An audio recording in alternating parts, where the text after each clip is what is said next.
It's the story of a woman who made people realize that sometimes problems are not too big. We are too small because we cannot handle them.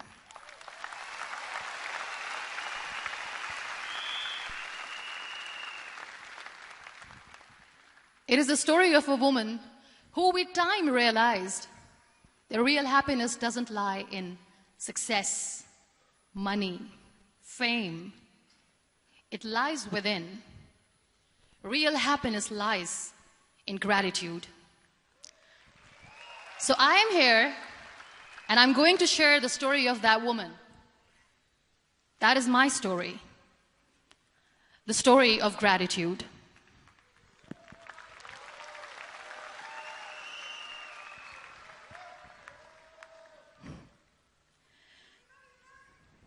I love you too. I love you all.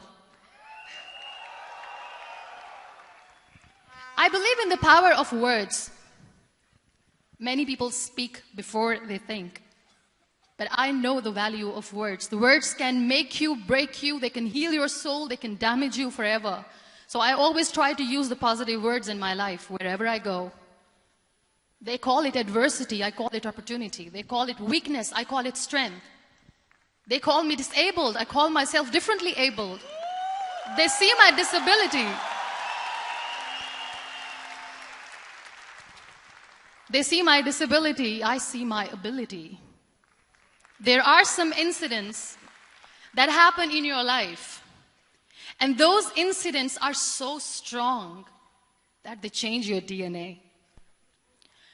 Those incidents or accidents are so strong that they break you physically. They deform your body, but they transform your soul.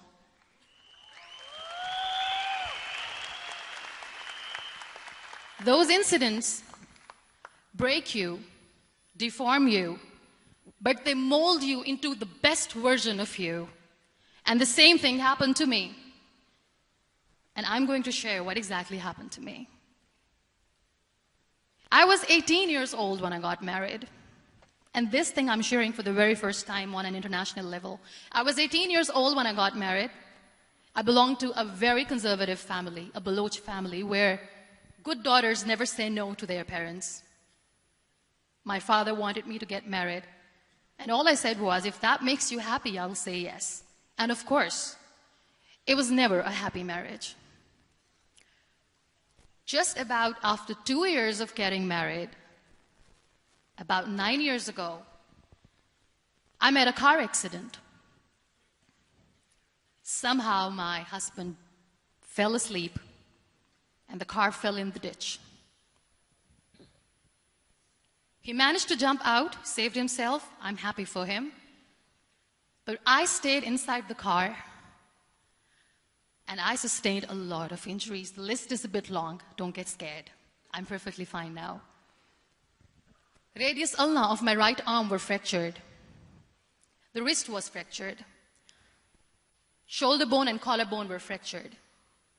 My whole rib cage got fractured. And because of the rib cage injury, lungs and liver were badly injured. I couldn't breathe. I lost urinary bowel control. That's why I have to wear the bag wherever I go.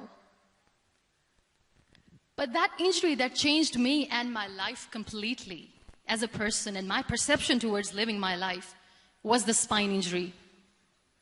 3 vertebrae of my backbone were completely crushed and I got paralyzed for the rest of my life. So this accident took place in a far-flung area in the outskirts of a very small province, Balochistan, where there was no first aid, no hospital, no ambulance. I was in the middle of nowhere in that toppled car. Many people came to rescue. They gave me CPR. They dragged me out of the car. And while they were dragging me out, I got the complete transection of my spinal cord.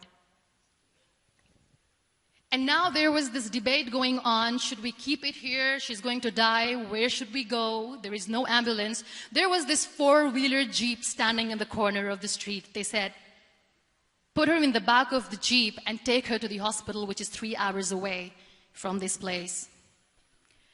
And I still remember that bumpy ride I was all broken. They threw me at the back of the Jeep and they rushed me to the hospital.